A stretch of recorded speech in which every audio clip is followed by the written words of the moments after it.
Hai semua, aku mau sharing tentang apakah konten panjang atau berupa tulisan itu memang mulai tidak diminati atau jangan-jangan di tahun 2025 ini malah konten panjang yang lebih diminati audiens. Oke, aku udah mulai dari, kita cek ya, aku post pertama itu 19 Januari 2025. Aku menggunakan sistem newsletter atau nawala ya, bahasa di KBBI atau koran lah ya istilahnya. Jadi ketika orang masuk ke situs kita atau di sosial media, aku share untuk mengajak audiens untuk subscribe gitu ya, istilahnya berlangganan kontenku. Jadi setiap minggu aku akan posting gitu, jadi kontennya langsung terkirim ke email. Nah, untuk untuk website yang aku gunakan itu adalah behave.com, dan untuk akunku namanya feminincontent.behave.com. Kurang lebih sudah ada berapa ini ya, 1, 2, 3, 4, 5, 6, 7, 8, 9, 10. Aku sudah ada 10 tulisan. Jadi dari 19 Januari sampai ini aku take-nya 4 Maret. Jadi aku sudah punya sekitar 10 tulisan. Untuk newsletter sendiri, jadi pembahasan yang khusus untuk aku share ke para subscriber per hari ini itu sudah ada 170 subscriber aktif. Jadi ini teman-teman dari Threads, dari Instagram. Nah, di sini juga bisa dilihat di Behave Generate ini nggak ada. Artinya dari kayak sosial media gitu ya, dari Behave-nya langsung tuh nggak ada, cuma dari lain-lain itu ada Threads, kemudian Instagram, kemudian ini direct, ini mungkin kayak aku chat ke ke audiensku untuk subscribe gitu mungkin ya. Terus ada Android, Google, terus ada link karena aku websitenya itu pakai link. Ada 170 orang yang sudah menerima tulisanku gitu ya. Nah, awal-awal aku buat itu open rate-nya tuh tinggi banget. Jadi aku pun nggak tahu ya sebenarnya apa sih itu open rate gitu. Ternyata open rate itu adalah ketika kita mengirim konten ke email audiens kita atau subscriber kita. Jadi rata-rata subscriber yang buka itu ada berapa? Nah, kurang lebih sekian persen gitu. Nah, untuk hari ini itu open rate-nya emang lagi turun ya, dari yang 60-an% jadi 39%. Tapi karena subscribernya juga bertambah, jadi orang-orangnya bertambah, mungkin ada hubungannya juga ya. Jadi yang buka mungkin nggak terlalu sebanyak sebelumnya, mungkin karena kegiatan, sibuk dan lain sebagainya. Itu kita bisa lihat open rate, click rate-nya juga kita bisa buka. Nah, apa aja sih yang aku tulis di newsletterku ini? Dan gara-gara newsletter ini, aku jadi di sosial media aku lebih dikenal sebagai ibunya Bumi ya, di Instagram. Kalian boleh follow jika berkenan. Aku lebih istilahnya setelah keluar beberapa tulisan di newsletter ini, sering banget teman-temanku di Instagram itu bilang, "Ibu nih cenayang deh."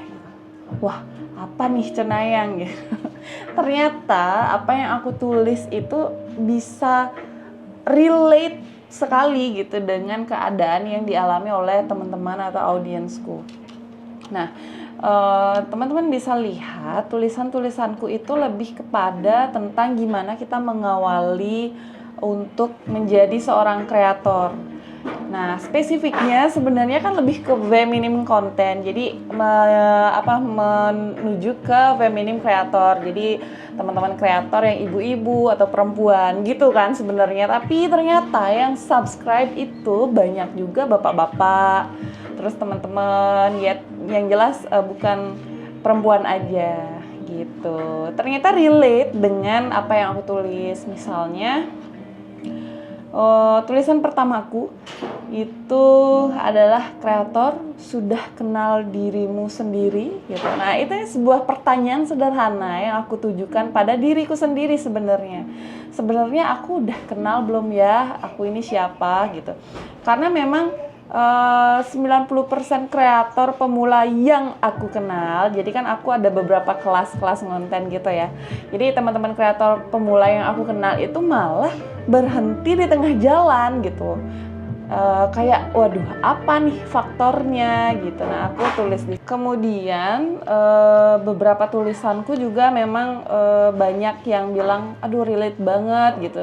Misalnya nih tentang konsistensi itu banyak banget teman-teman yang relate.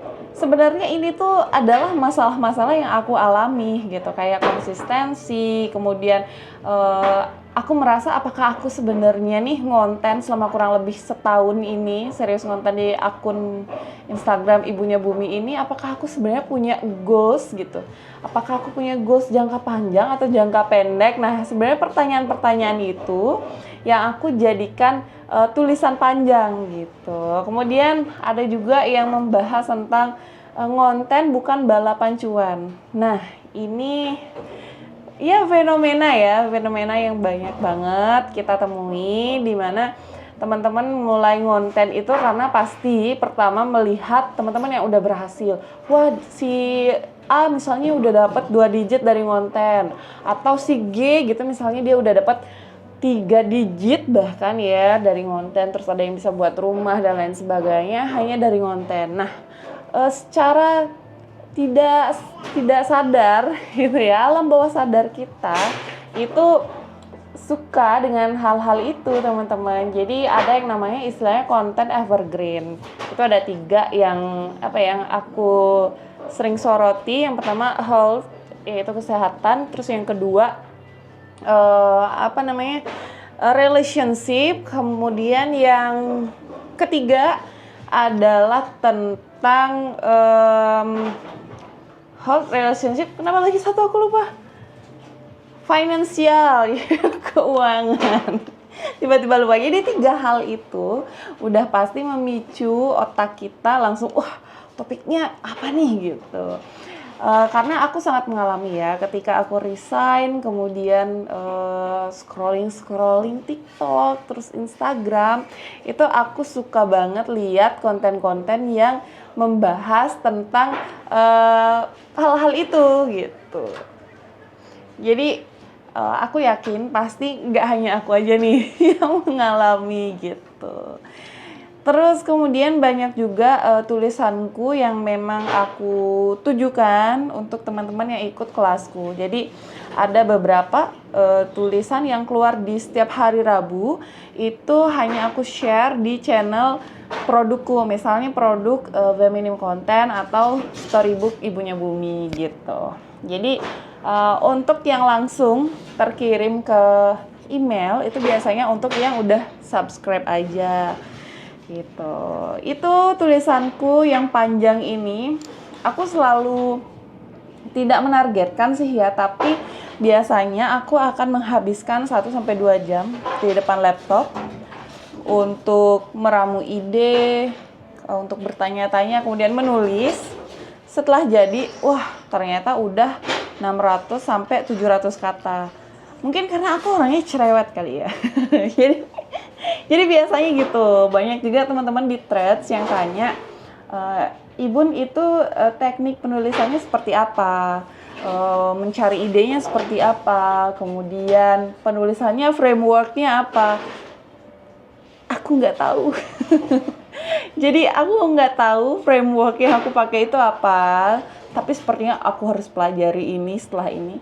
Kalau selama ini aku nulis ya seperti yang aku bilang tadi, aku menghabiskan 1-2 jam untuk duduk menulis, karena ini aku jadikan sebagai diariku setiap minggunya ya gitu. Jadi perjalananku setiap minggunya aku tulis juga di newsletter yang aku kirim ke teman-teman yang udah subscribe gitu.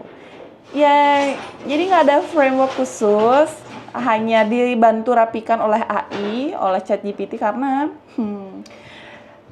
aku selalu typo. Jadi aku selalu minta tolong ke ChatGPT, promptnya simple aja. ChatGPT tolong bantu rapikan tulisan ini agar tidak ada yang salah ketik dan puffnya. Jadi misalnya aku pakai saya gitu ya, sudut pandang saya. Tiba-tiba di pertengahan aku nulisnya aku gitu kan, nggak nyambung ya. Nah aku minta tolong bener. Itu aja sih yang aku minta bantuan AI. Kemudian untuk animasi-animasi ini aku minta bantuan Canva buat sendiri ya, tapi ya tinggal dikopas beberapa kalimat, terus dipaste di Canva-nya, terus diisi ilustrasi.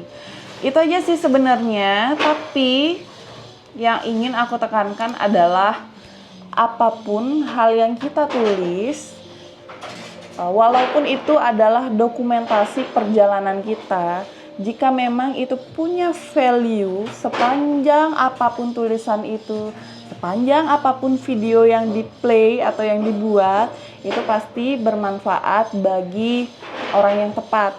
Walaupun kamu punya hanya 10 followers atau 100 followers, mereka tetap membutuhkan kontenmu. Satu dari mereka pasti memanfaatkan atau menerima manfaat dari konten-kontenmu. Jadi jangan menyerah untuk mulai ngonten. Namanya juga baru mulai ya, pasti ada banget susah-susahnya. Jadi jangan menyerah. Kalau misalnya butuh teman sharing, bisa hubungin aku. Atau mau subscribe newsletterku, bisa subscribe di feminimcontent.behave.com. Itu aja sih dari aku. Thanks for watching. Bye-bye.